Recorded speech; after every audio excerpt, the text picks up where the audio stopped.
Hello, friends. Yes, we are live today. Happy Friday. Man, we made it through another week. How was your week? Mine went pretty well, actually. And it went by fast. I love weeks that go by quickly. The Montreal Canadiens, man, looking amazing. What a game in Calgary.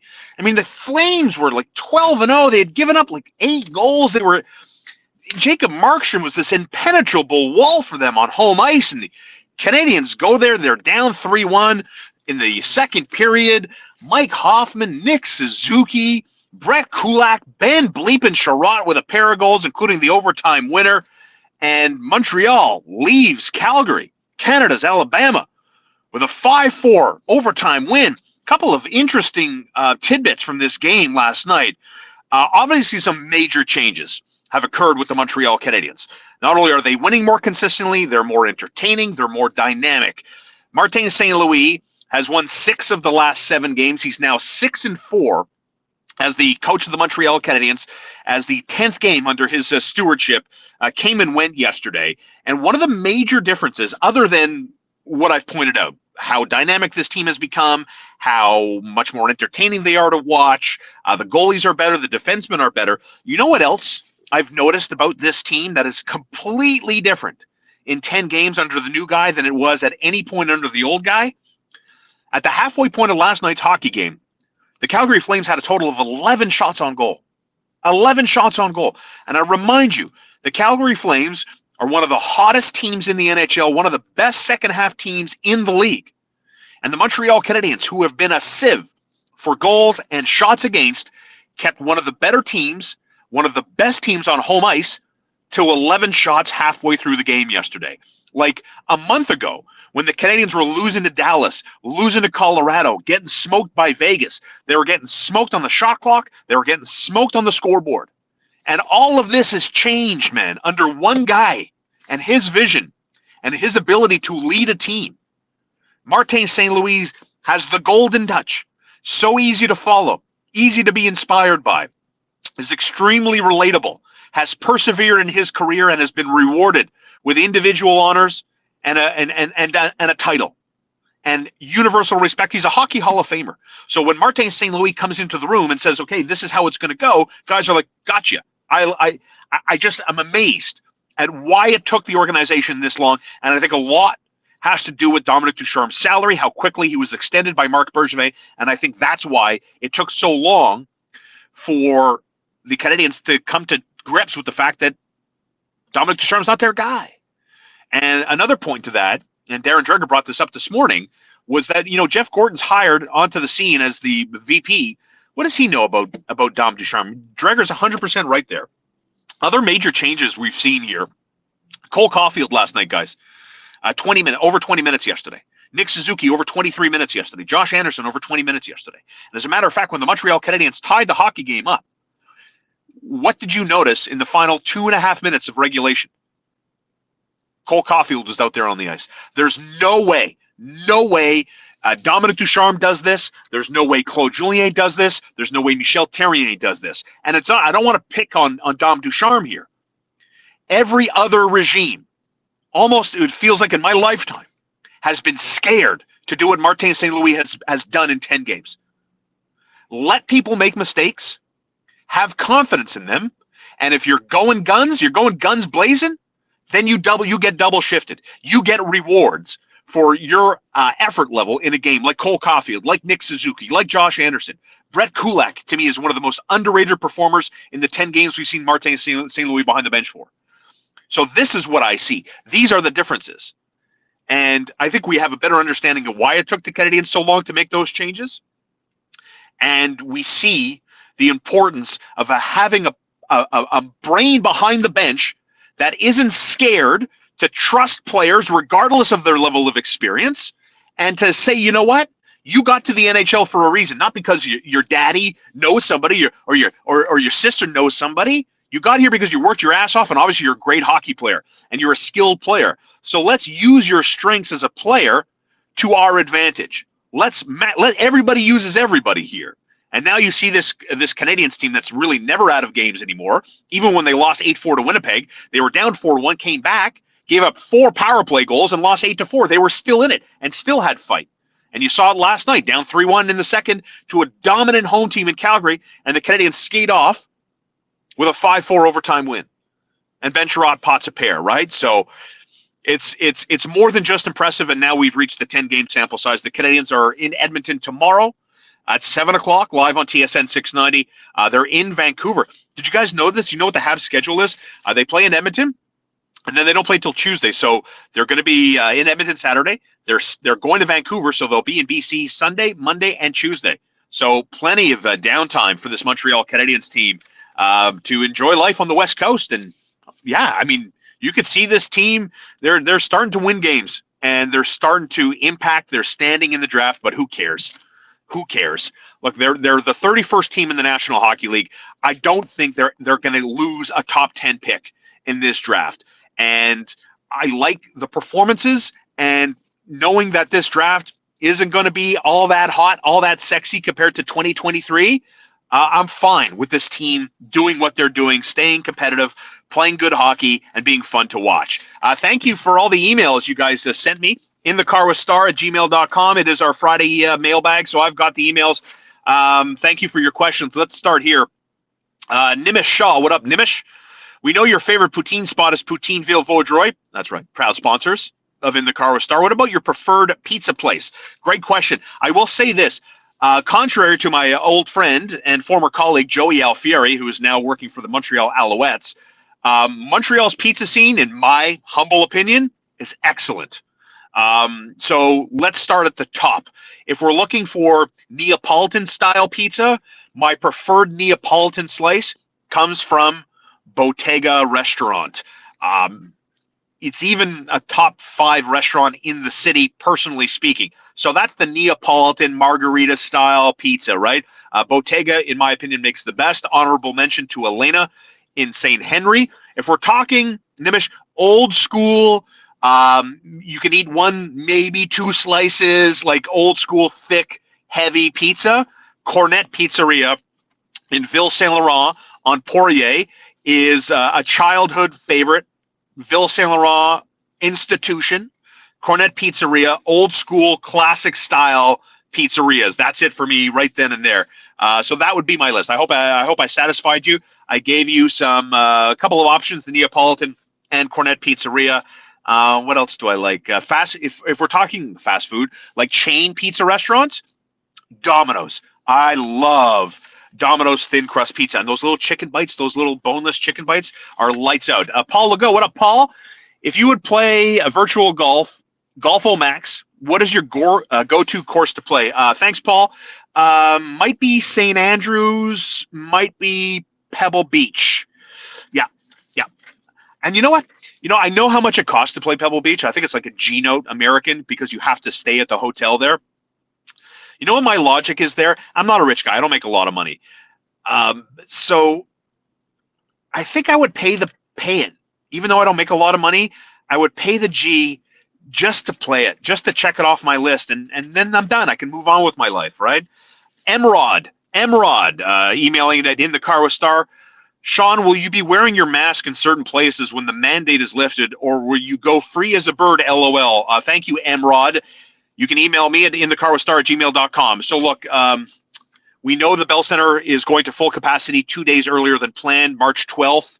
Originally slated for March 14th. News came out yesterday that it appears the government will lift the face masks. And look, I got masks, friends, out the wazoo. I've got plenty of masks here. I've never shied away from the fact that I hate wearing a mask.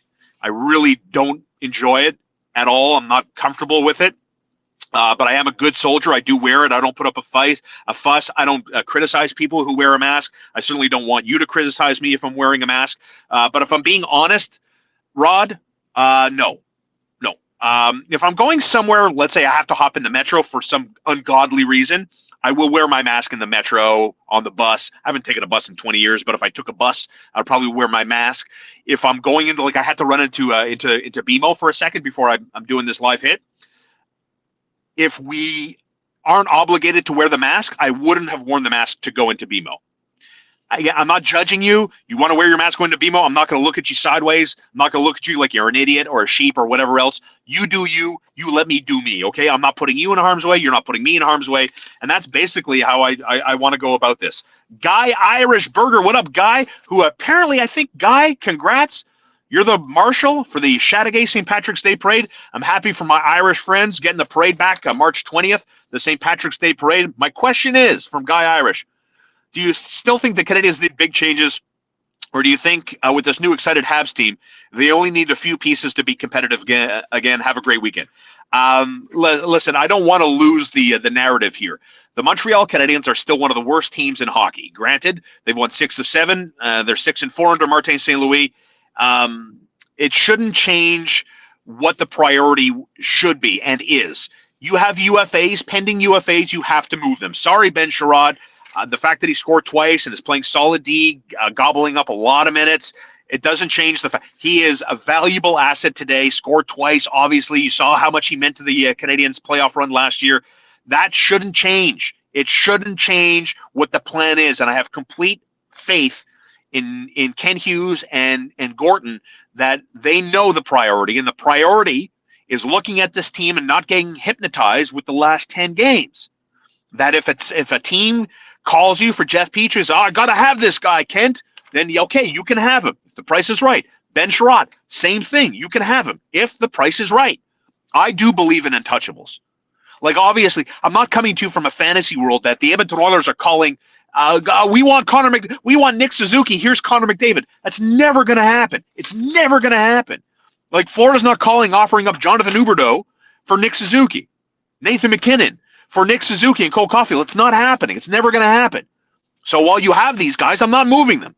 They are untouchables because I don't think anyone's offering you generational talent for Nick Suzuki or Cole Caulfield. So therefore, they are untouchables. Thatcher Welly, thank you for the email. Is that a real Thatcher Wellington? Is that your real name? Dude, that is badass. I hope you're like some sort of UK diplomat or something. Doesn't Thatcher Wellington lead you to believe some sort of highfalutin UK ambassador of some sorts? That's what that name reads to me. Anyways, hi, Sean, big golf fan. Like all your guests on the show, thank you. What's the main thing holding you back from winning a golf competition at the Kanawaki Golf Course you're a member at? How much of your game is mental versus physical? What steps do you take to circumvent the challenges that hold you back?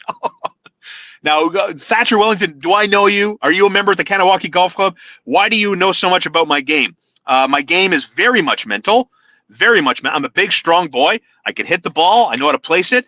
What gets in my way, sometimes I get down on myself. I'm very hard on myself. And so sometimes I am prone to these mental meltdowns. I wish didn't happen. I'm trying to be better at that. How do I change that? I try to put things in perspective. Did you guys see John Ram, the best player in the world, the number 1 ranked player in the world? Did you see what he did yesterday? He missed a 10-inch putt. Okay? I've watched Ernie Els like 5 jack of green. This guy's won majors. So that's what I do to circumvent my mental weakness. I reflect on the best players in the world, guys that have done something in golf that I will never, ever come close to accomplishing. They make mistakes that I make. And I'm like, they don't blow up. They're not throwing a club at their bag, calling themselves morons like I do, or telling myself to go take up tennis because you're a shit golfer. That's the verbal beatdown I put on myself. I literally tell myself sometimes, I'm walking down the fairway, I'm like, what are you doing, Sean? Why do you play this game? Go play curling. Go take up tennis. Go try something else because golf clearly isn't for you. That's how harsh I am on myself because I'm mental. I'm too intense. So how do I get away from that intensity? Sometimes it takes a friend to say, hey, dude, dial it back. Or like I'm saying, I'm watching Ernie Els 5 jack of green. I'm watching the number 1 player in the world miss a putt from inside a foot. Okay? That's what keeps me calm. And I think there's a lot to learn. A lot to learn from watching the best players in the world, make a bit of a mistake. And so thank you for the email, Thatcher, and that's what I'm trying to do. I have won a competition. Actually, I co-won it, I guess. One of the best things about being a member at the Kanawaki Golf Club Not only is it the camaraderie, the friendships that you make with people that share a common interest, it's also club competitions, which is awesome, right? So, like, if you're somewhat competitive or want to be a little bit more competitive in golf, joining a private club like Kanawaki is a great spot to make that happen, right? So that was one of the things that attracted me to private golf. And so I'm very proud to say I made the Kanawaki A intersectional team. So it's basically the best players from each club in categories in Quebec. So all the private clubs play each other in intersectional. It's a one-day event. And I've made the team twice. It's a lot of fun. It's a completely different way to play golf. And there are inter-club competitions based off of handicap or straight up match play, stroke play, stuff like that. So I generally enter most of the competitions. And one of the competitions is called the Drummond Cup. And the Drummond Cup is match play full handicap. So whatever your cap is, so let's say I'm a 4 and you're a 6, so the difference is 2. So I'm going to give you 2 shots in this hypothetical, right? And so it's basically a tournament that lasts all year long. And I co-won that event with a gentleman by the name of Alex Buchanan, who I will happily throw under the bus here. I was lights out in that tournament. Obviously, I got to the final, never lost. Big comebacks, won a couple of my matches in a playoff and everything else. And so I'm going to meet up Alex. And Alex is my age. We get along great and everything else. And he knows I'm a player. He knows I'm hot, right? And so what does Alex do? He conveniently finds, I'm out of town. I can't make it up. And so our club pro at the time, he's tired of, he was so lazy and so shit.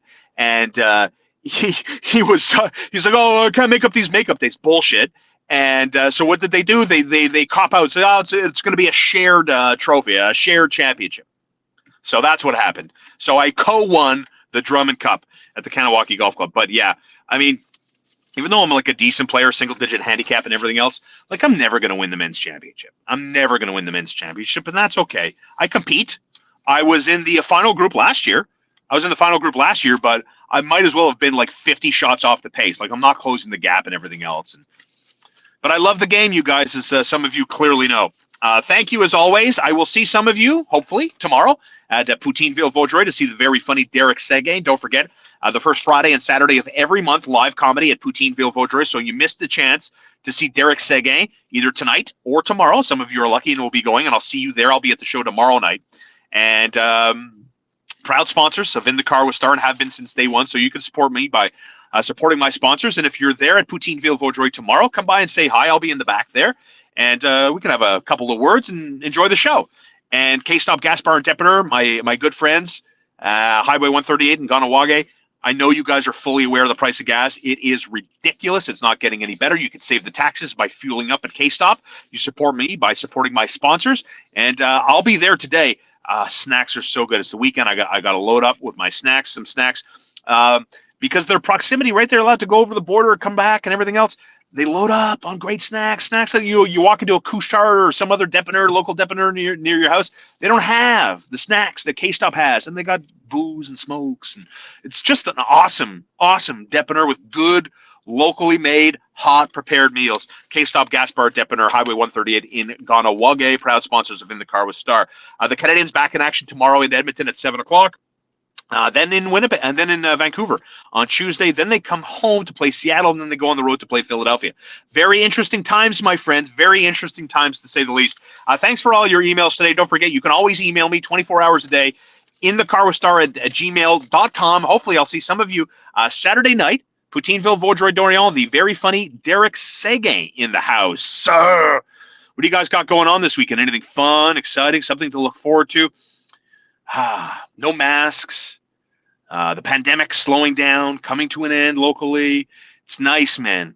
Now we just need the weather to turn in our favor, and everything is going guns blazing. Man, we're living life so good. Thanks for watching. I'll see y'all soon in the Car with Star, brought to you by Poutineville, Vaudreuil-Dorion, and K-Stop Gas Bar